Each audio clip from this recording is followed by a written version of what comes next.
Bonjour à toutes et à tous, et voilà un nouveau Midi Show ce soir qui va continuer à parler de ce feuilleton extraordinaire sur la Grèce. Bon là là, mais il se passe mais alors des choses mais ahurissantes là en ce moment, ahurissantes. On n'est plus en Europe, on n'est plus, ça explose, ça part dans tous les sens. Faut arrêter là, faut arrêter les gars. Donc un rappel. Un rappel, c'est que la dette, mais quelle dette? La dette, c'est la monnaie.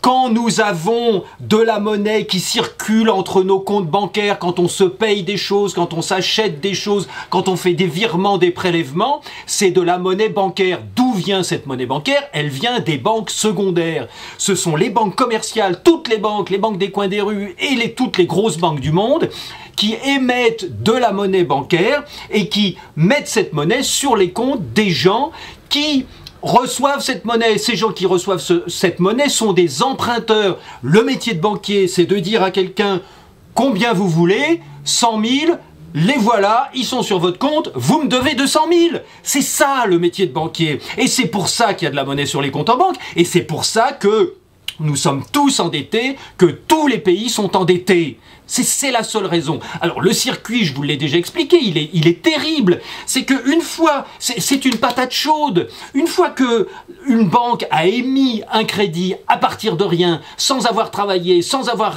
rien produit, sans avoir payé un centime d'impôt et sans avoir touché à un seul centime d'épargne existante, c'est de la création du néant, à partir de rien, ex nihilo, de novo. Bon, une fois que cette monnaie nouvelle est émise et qu'elle circule, il y a un titre de dette qui est à l'actif de la banque parce que les gens qui ont reçu cette monnaie, ils doivent des intérêts, ils doivent du principal. Toutes les entreprises grecques sont endettées, tous les ménages grecs sont endettés, l'État grec est endetté parce que ça se passe de la même façon. C'est les grosses banques internationales qui achètent les bons du Trésor, parce que la Banque centrale n'a pas le droit de les acheter.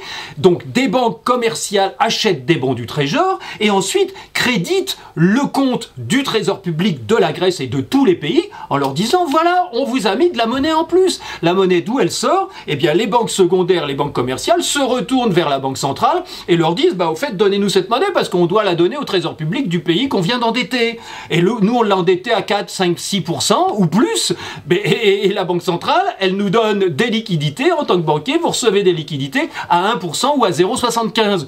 Donc c'est merveilleux. Ensuite, il y a les crédits directs au ministère qui ne se font pas en banque centrale, qui ne viennent pas de la banque centrale, qui ne se font pas en monnaie centrale, pardon, qui ne viennent pas de la banque centrale. C'est de la monnaie secondaire qui est créée complètement ex nihilo par les banques secondaires. Vous avez besoin, voilà, vous êtes une collectivité locale, par exemple, vous avez besoin de, je sais pas, de 10 millions pour construire un rond-point. Vous allez voir le banquier et le banquier vous crée 10 millions de plus. Et la collectivité locale doit au banquier 20 millions. Sur je ne sais pas combien de temps, sur 20, 25 ou 30 ans.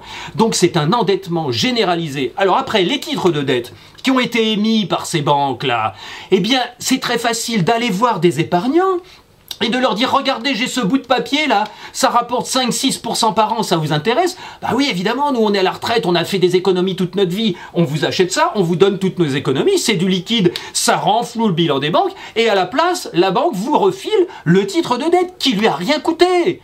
Et là, c'est un véritable épargnant, quelqu'un qui a vraiment travaillé toute sa vie pour épargner, qui se retrouve avec un titre de dette. Pourquoi a-t-il besoin d'un intérêt?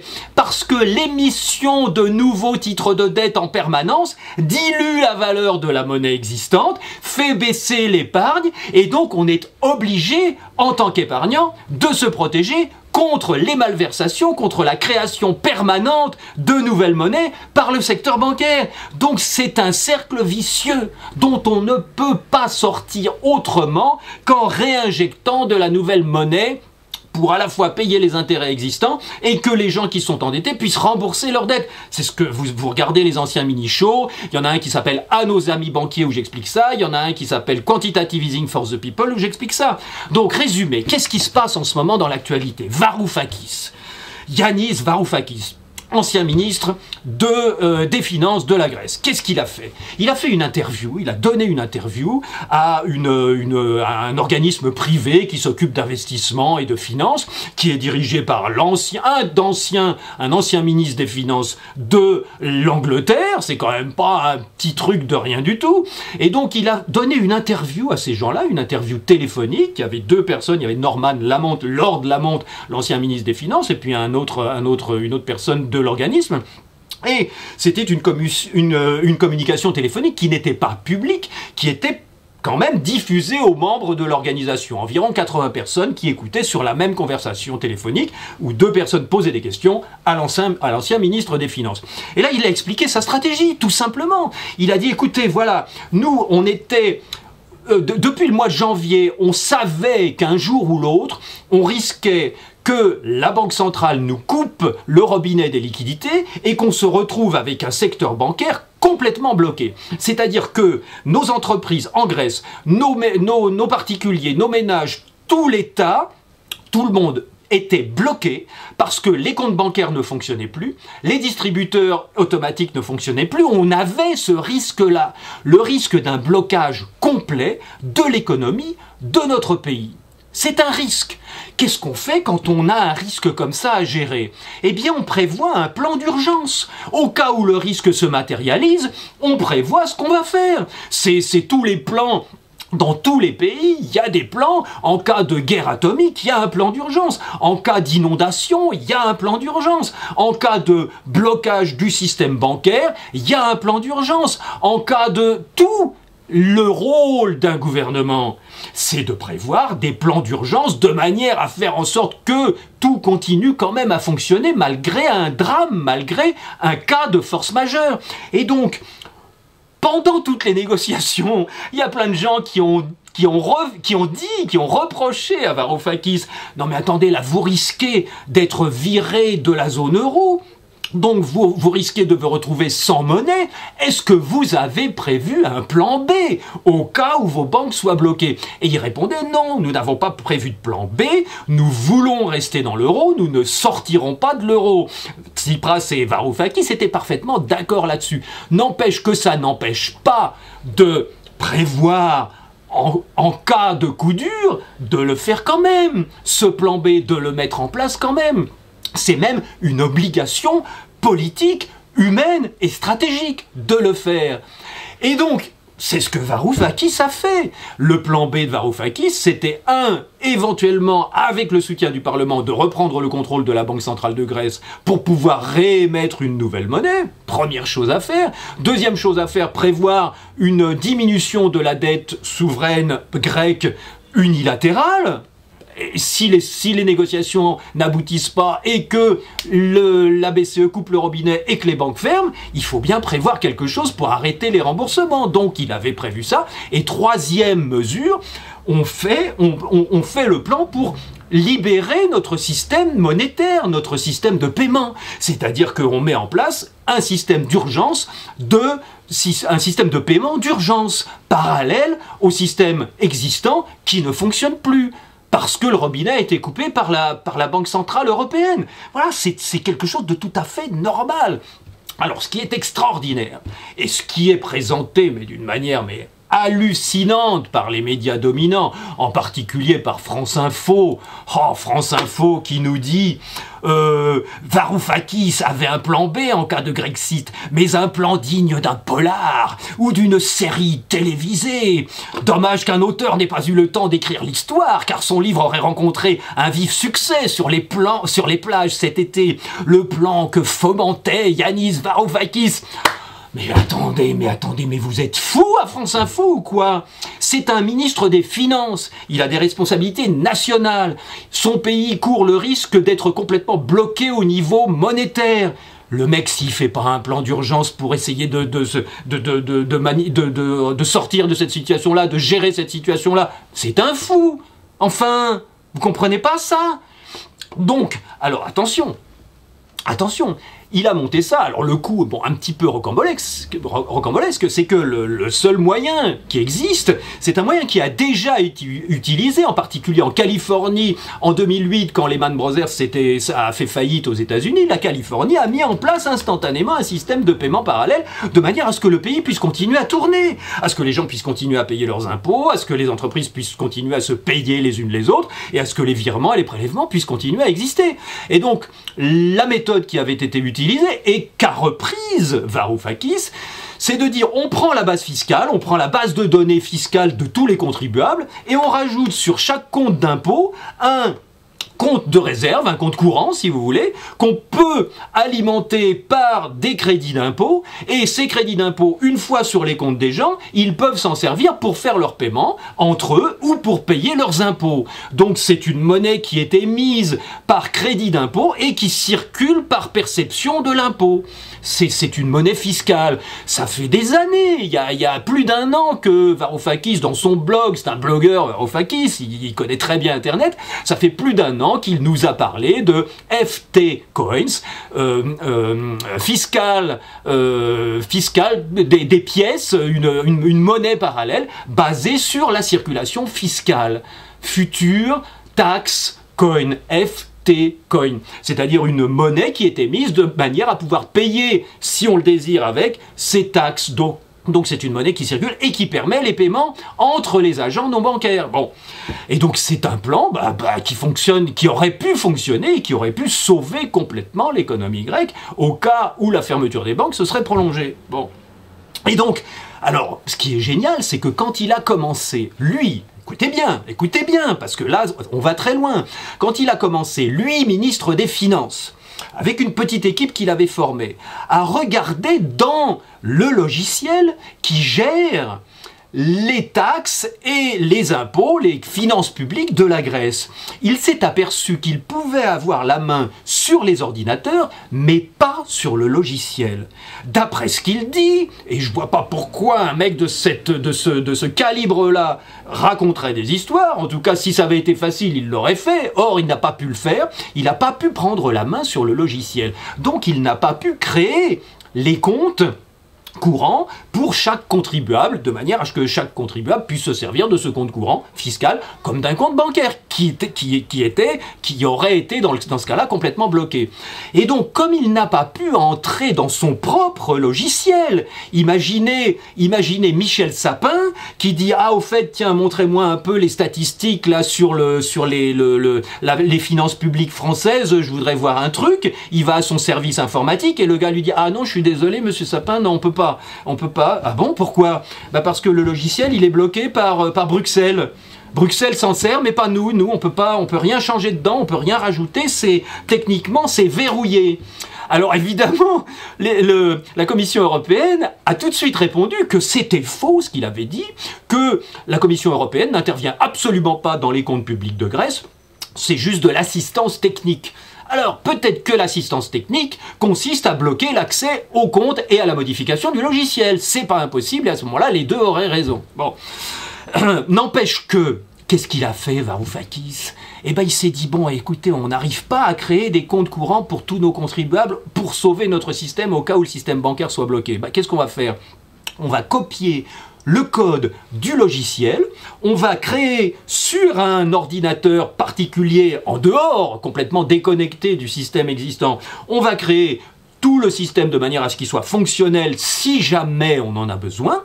Comme ça, le jour du besoin, on reprend la main sur notre logiciel, où on efface la copie existante et on remet la copie qu'on a mise au point, on reprend la main sur les ordinateurs et on dit aux gens, voilà, on vous envoie à tous les contribuables de Grèce un code PIN, et vous pouvez vous connecter, il y a un nouveau compte, il y a un crédit d'impôt dessus, vous pourrez payer vos impôts avec ça, et vous pouvez vous servir de ces liquidités pour faire vos échanges entre entreprises, entre particuliers, et entre collectivités locales. Et nous ne serons pas bloqués. Voilà. J'espère que vous avez compris ce que Varoufakis avait en tête. Alors, ce plan d'urgence que n'importe quel politicien responsable à ce niveau de gouvernement aurait fait à sa place. Maintenant, on lui reproche d'avoir piraté écoutez bien, d'avoir piraté son propre système fiscal. Lui, ministre des Finances. Non mais, où va-t-on? Et attention, il y a des ennemis, enfin des adversaires plutôt à lui, en particulier un monsieur qui s'appelle Apostolos Gletlos, un acteur qui est également le maire d'une petite commune de Grèce, une petite commune de 6000 habitants, qui a porté plainte contre Varoufakis auprès de la Cour suprême. Et la présidente de la Cour suprême a accepté la plainte et va lancer la plainte contre Varoufakis pour manquement au devoir, pour formation de gangs criminels et pour haute trahison. Non mais je sais pas si vous vous rendez compte, on est dans une situation de conflit juridique, de violence totale à l'intérieur d'un système qui ne pouvait être que souverain au départ. Imaginez Bercy qui nous dit ah bah écoutez, on est désolé, mais si les banques sont bloquées, on a fait un plan, voilà, mais le plan on va se faire attaquer au pénal si on le met en place. Mais attendez, on est face à mettre un plan d'urgence, c'est de la légitime défense par rapport à des cas de force majeure. C'est indispensable de le faire. Et là, Varoufakis, bon, il craint pas grand-chose parce qu'il a l'immunité parlementaire déjà du fait qu'il est député, mais bon, en même temps, ça fait jaser. Et puis alors, surtout, ce qui est étonnant, c'est que ça permet de masquer le fait que il y a 2 jours, mercredi 29 juillet 2015, les équipes de la Commission européenne et du FMI sont revenues à Athènes pour recommencer à faire de l'assistance technique, c'est-à-dire à venir contrôler que le gouvernement d'Athènes, que les ministères grecs appliquent bien les mesures qui leur sont imposées par le mémorandum qui a été signé dans la nuit du 12 au 13 juillet. Mémorandum, je vous le rappelle, dont le FMI lui-même dit qu'il est inapplicable, que quand on va l'appliquer, on va s'apercevoir que le rapport entre la dette et le produit intérieur brut de la Grèce ne fait que empirer, que grandir, et qu'on va arriver à un rapport dette sur PIB de 210%, qui est quelque chose qui est absolument encore plus insoutenable que ce qui existe aujourd'hui. Donc, le rapport du FMI qui a été rendu public le 14 juillet dit très clairement le nouveau plan, le nouveau mémorandum, le nouveau plan d'économie, de taxation supplémentaire, de coupe dans les dépenses et d'augmentation des impôts va à ce point faire diminuer le chiffre d'affaires, le produit intérieur brut de la Grèce, va à ce point détruire encore plus l'économie grecque que, en proportion, la dette qui, elle, ne bouge absolument pas d'un iota puisque les autorités européennes dirigées par l'Eurogroupe, à la tête duquel se trouve Wolfgang Schäuble, ministre des Finances allemand, eh bien, nous avons les moyens de vous faire payer votre dette. Arzo! C'est ça le truc. Et donc Wolfgang Schäuble, mais c'est un... Ah là, c'est carré. Le règlement, c'est le règlement. Donc il est hors de question de diminuer la dette. Par contre, le FMI, lui, qui a fait un petit peu les calculs, dit si on ne diminue pas la dette, le PIB de la Grèce s'effondre à cause des mesures, donc la dette devient encore plus impossible à payer. La Grèce est dans la situation de quelqu'un qui a pris un crédit créé par des banques. Ne l'oubliez jamais, la source de toute la monnaie, ce sont les banques secondaires qui émettent toute la monnaie qui réside sur tous les comptes du monde entier. N'oubliez jamais ça. Il n'y a pas de dette au départ. La dette, elle arrive seulement quand les banques refilent leurs titres de dette à des vrais épargnants. Donc la Grèce est endettée d'une fausse dette qui est impossible à rembourser, d'autant plus impossible à rembourser qu'elle gagne de moins en moins de chiffre d'affaires. Elle est dans la situation de quelqu'un qui a pris un emprunt et à qui on dit vous allez payer coûte que coûte, donc vous diminuez vos dépenses, vous ne sortez plus de chez vous, vous ne dépensez plus un centime en essence pour vous déplacer, vous ne dépensez plus un centime pour manger, vous crevez de faim, mais vous nous remboursez. Évidemment, si la dette reste la même chose et que le mec, comme il peut plus bouger, il a plus aucun revenu, eh ben sa dette qui faisait peut-être, je sais pas, 50% de ses revenus, elle devient maintenant 1000% de ses revenus. Pourquoi? Parce que ses revenus ont diminué de 10, d'un facteur 10. Donc voilà ce qui se passe. Donc n'oubliez jamais une chose, la dette. Quelle dette? Allez, salut les amis, à bientôt, à la prochaine fois. Je prends un petit peu de repos là pendant le mois d'août et on se retrouve en septembre. Et oui, j'espère qu'il va pas trop se passer de trucs. S'il se passe vraiment des trucs, je ferai un petit mini show même depuis la Bretagne. Salut, ciao ciao, à bientôt, à la prochaine fois.